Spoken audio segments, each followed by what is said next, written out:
من قلب أوروبا، وتحديداً سويسرا،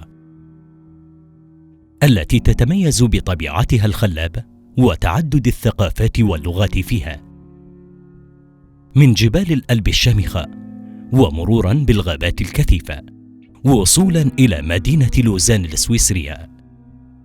ولد سيلفان في بيئة ذات طابع مدني مسيحي الديانة، في مزرعة العائلة وبين أحضان جده. ترعرع سيلفان في بيئة ريفية خلدت له ذكريات جميلة. عاش هذا الشاب حياة فوضوية في مرحلة العشرينيات من عمره، كما هو حال جميع الشباب في أوروبا، بعيداً عن التفكير في الجوانب الروحية والدينية. وبمرور الزمن بدأ يعي بتفكيره كل ما حوله من جمال الطبيعة وسيرها، متسائلاً عن اليد الخفية التي صنعت كل هذا الجمال.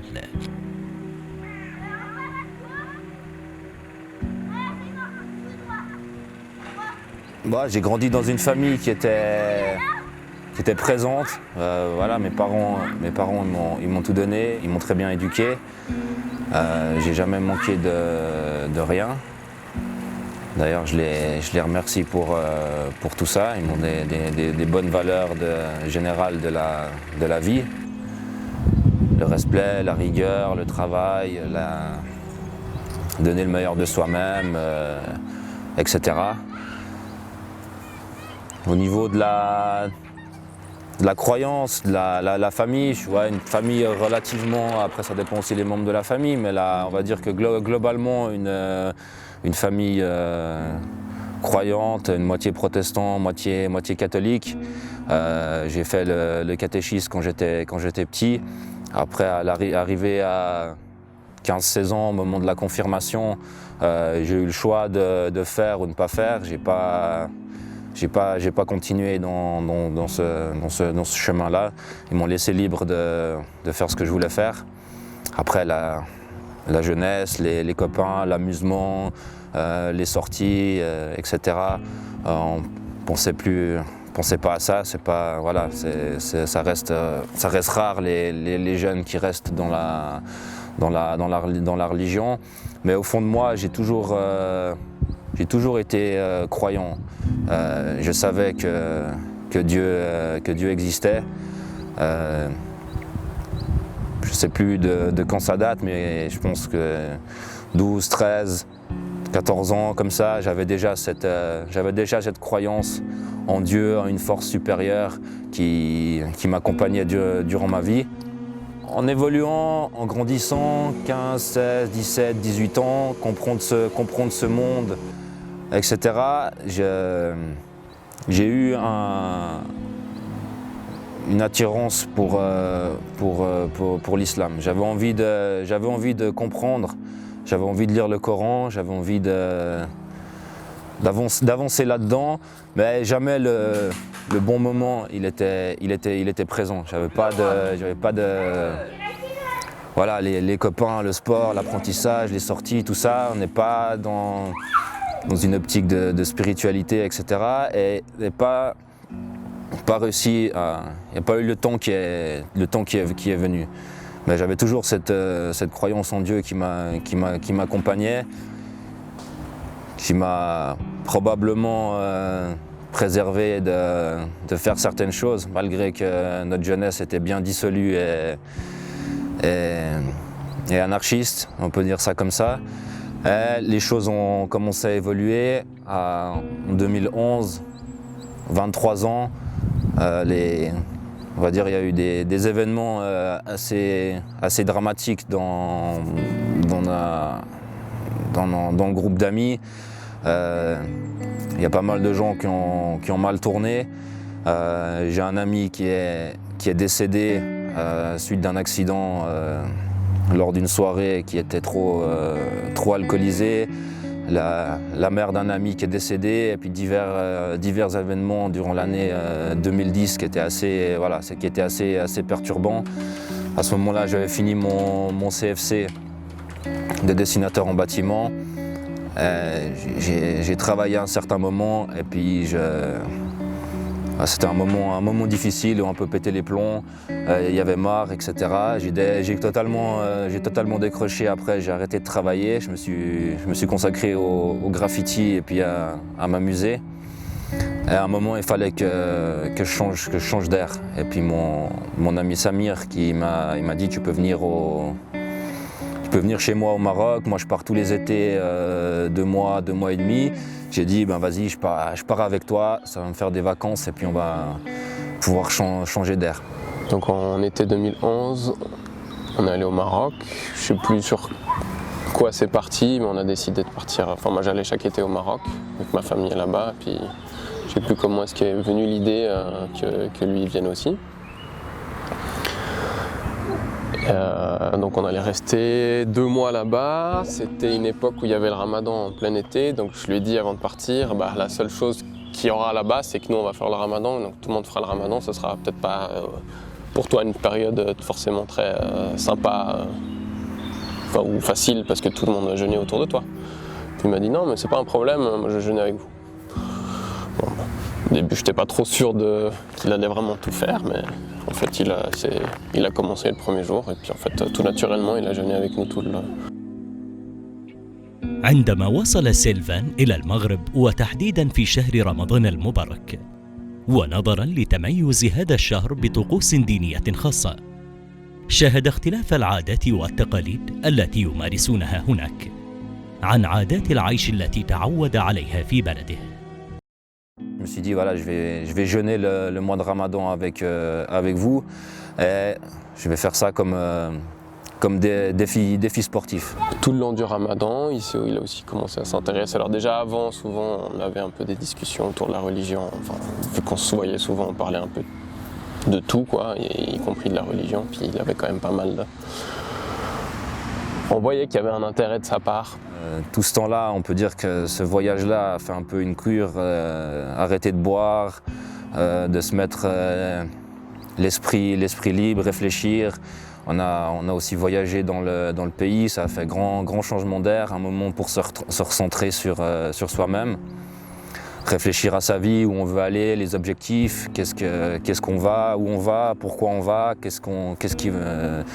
où on veut aller, comment on veut finir, etc. Comment on veut mener sa vie en fait, parce que voilà, on peut pas rester à l'âge de 18-20 ans pendant toute notre vie, et puis à un moment il faut faire des choix, il faut évoluer. Donc pendant ce mois de Ramadan, j'ai jeûné le mois complet. Je me suis mis à lire le Coran. J'avais beaucoup de temps la journée voilà, je l'ai lu quasiment en entier. Il me restait quelques pages à terminer. En même temps, j'ai profité d'Internet, de télécharger des livres en PDF. J'ai commencé à lire, à m'instruire sur la vie du prophète Mohammed, que la paix soit sur lui et sur sa famille. Et le déclic, il est venu petit à petit durant ce mois. Plus je lisais le Coran, les pages se tournaient une par une, et les choses devenaient claires pour moi. Plus j'avançais, plus je me disais il fallait que je change radicalement de mode de vie. Il fallait que j'avance sur un chemin clair. Je ne pouvais plus continuer à aller dans cette direction qui n'avait pas de fin en fait. Vers la fin du Ramadan, il a commencé à demander comment est-ce qu'on faisait les ablutions, comment on faisait la prière. Et puis je crois que, je suis plus tout à fait sûr, mais je crois qu'il a fait quelques fois la prière à la maison, avant de venir à la mosquée quelques fois, et puis à la fin du Ramadan, de dire c'est bon cette fois-ci, j'ai envie de devenir musulman. Mon cœur s'était ouvert à l'islam. J'avais accepté le prophète Mohammed, que la paix soit sur lui et sur sa famille. Et un jour, j'ai été à la mosquée avec lui. J'ai témoigné de l'unicité de Dieu et de la prophétie du prophète Mohammed. Depuis ce jour, je suis devenu musulman. Il m'a appelé depuis le Maroc pour me dire qu'il y avait quelque chose de spécial qui était arrivé. Et du coup, j'étais un peu surprise, mais Ma réponse a été Dieu, il est le même pour tout le monde. Et puis je savais que c'était, au fond de moi, je savais que c'était quelque chose que je ne pourrais pas changer. Donc il faut accepter les choses qu'on ne peut pas changer. Et plutôt que de se révolter en disant c'est pas possible, pas chez moi, j'ai plutôt eu envie d'essayer de comprendre. Le plus difficile, non, c'était pas difficile. Je sais que ma réaction n'était pas par rapport à moi, parce que je comprenais, parce que j'avais au départ un peu peur.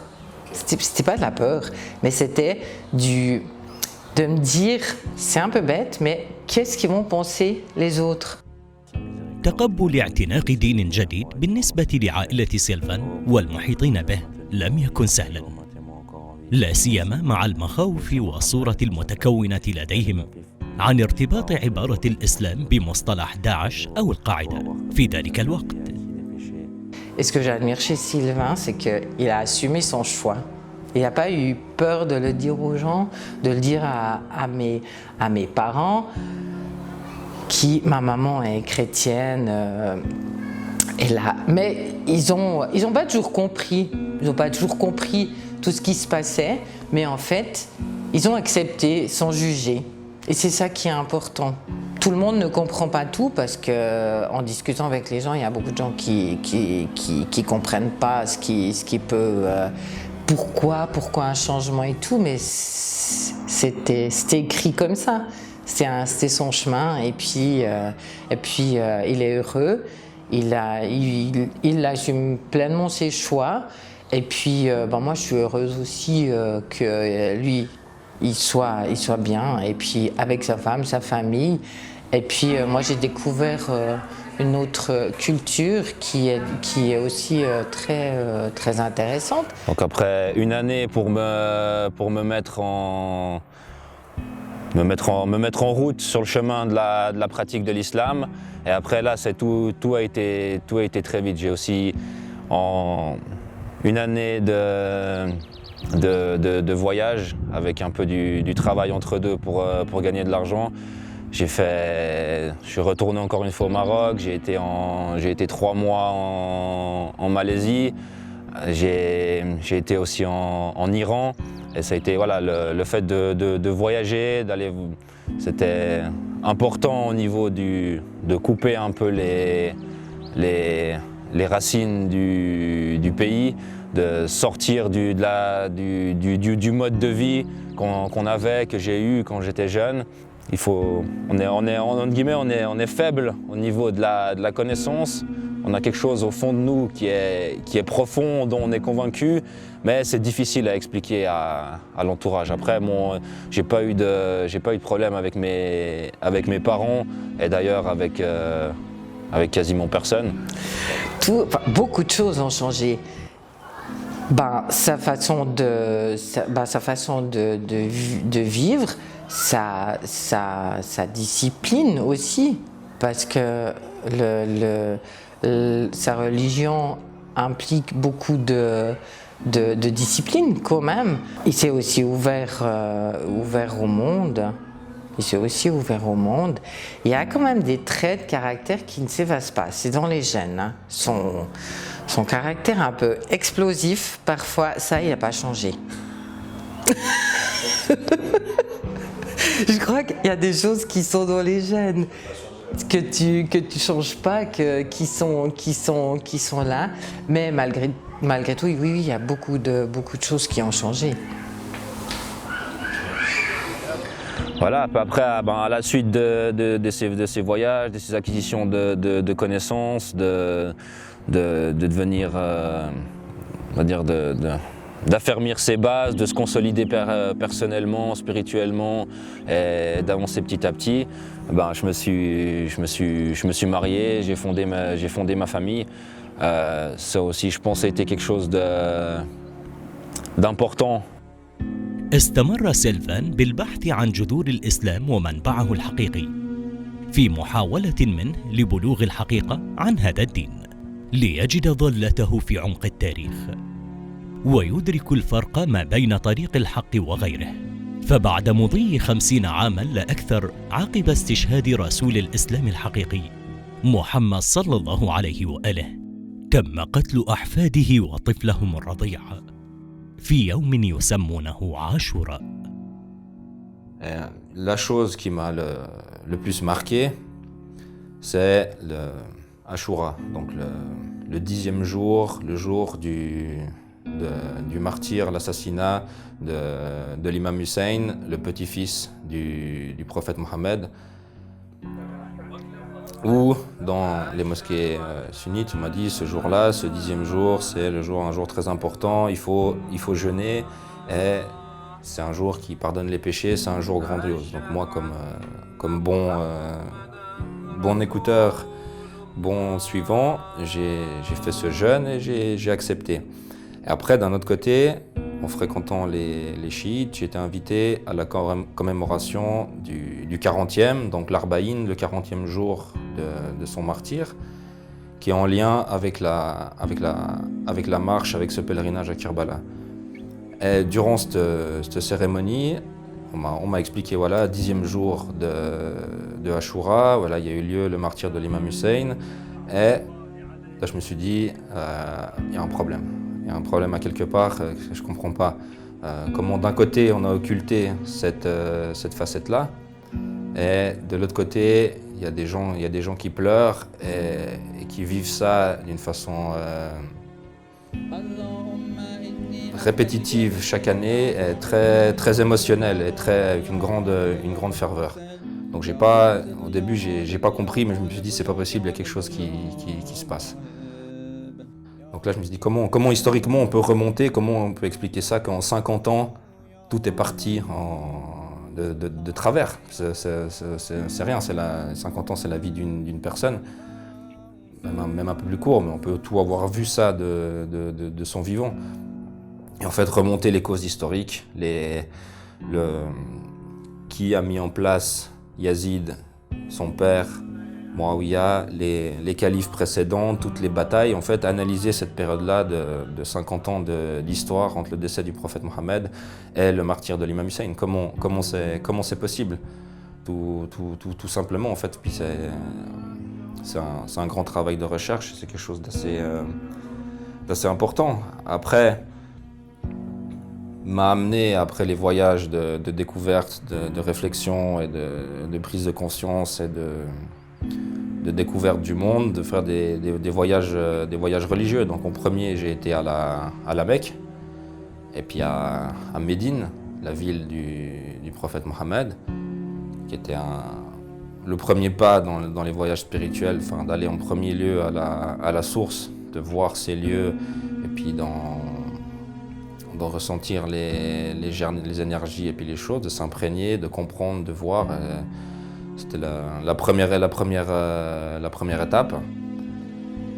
Et après, de continuer d'aller la suite pour nous, les successeurs du prophète Mohammed, d'aller voir en Irak, comme la majeure partie des imams sont en Irak, et tout particulièrement d'aller visiter l'imam Hussein, que la paix soit sur lui, et de vivre cette expérience, d'essayer de se replonger dans le passé, de faire cette marche, puis de marcher jusqu'à son mausolée, la tombe où il a été enterré.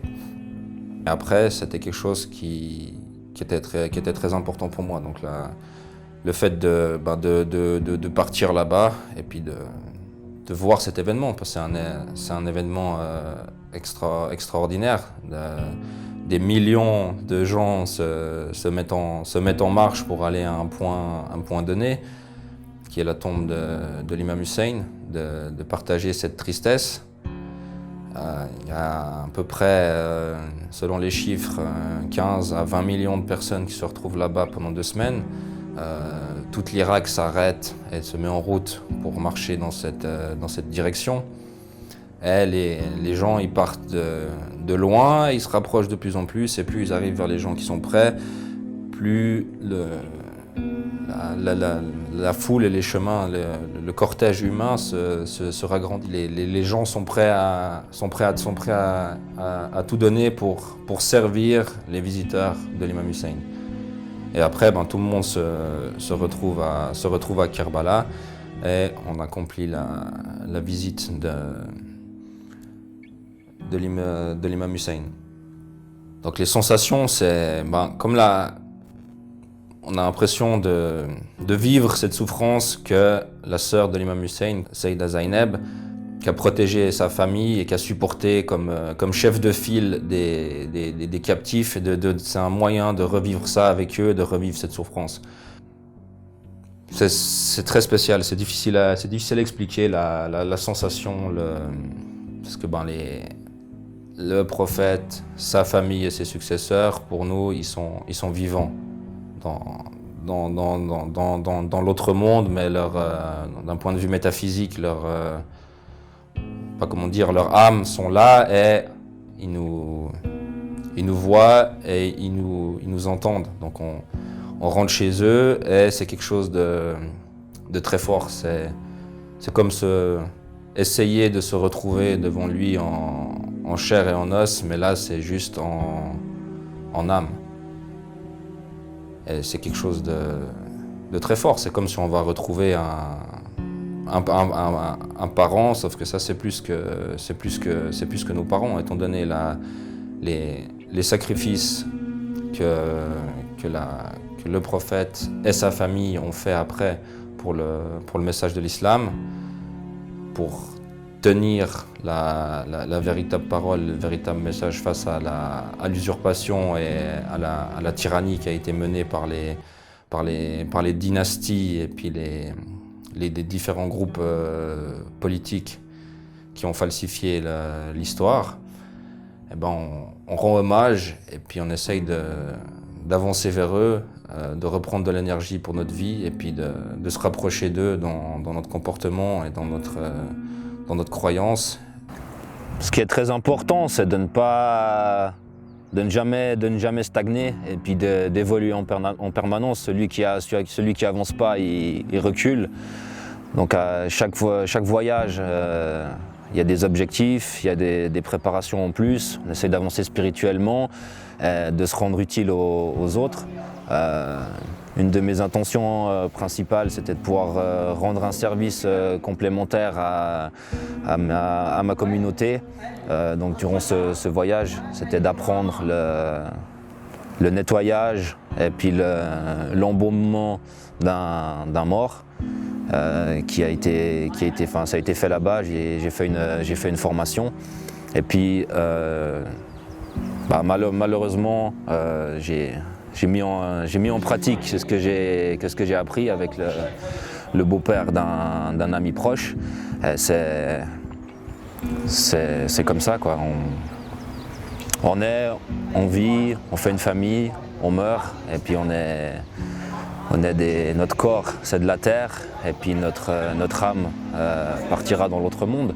Le but, c'est d'être le meilleur des hommes, le plus utile aux autres, et puis d'être utile pour le maximum de gens, et puis d'apporter sa pierre à l'édifice pour faire avancer le schmilblick, comme on dit en Suisse.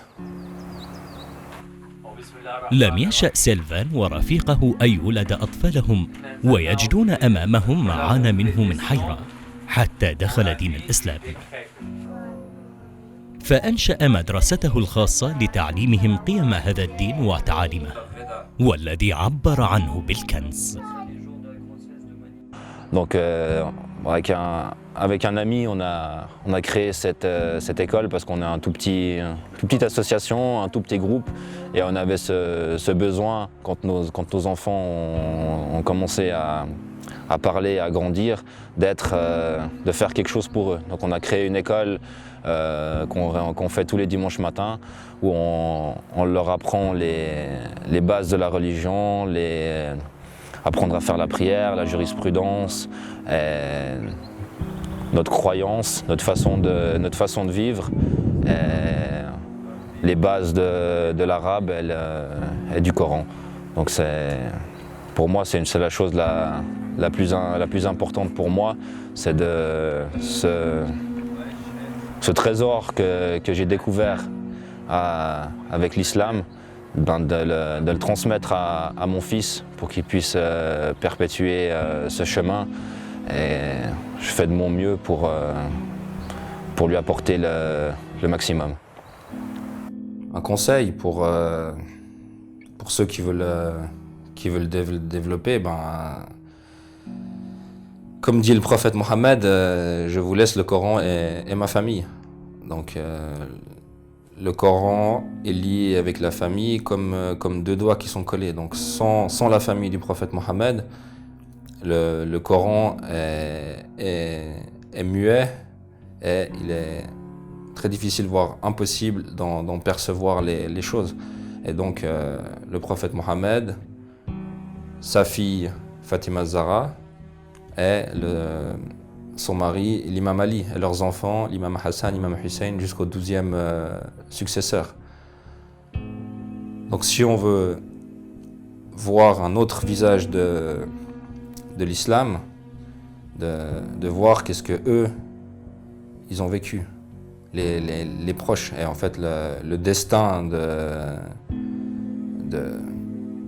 on peut faire le parallèle avec le prophète Jésus. Il a amené un message, il a voulu rétablir une situation, il a voulu mener un combat et puis rétablir l'injustice et puis la tyrannie de son époque. Et puis ça a mal fini pour lui, quoi. Donc c'est pareil pour la famille du prophète Mohammed. Ils se sont levés contre l'injustice. Ils sont tous morts, assassinés, empoisonnés. Et la vérité, elle a été écrite par les vainqueurs et eux ont été mis de côté. Donc pour connaître l'islam, il faut connaître la famille du prophète et il faut connaître l'histoire de ce qui s'est passé.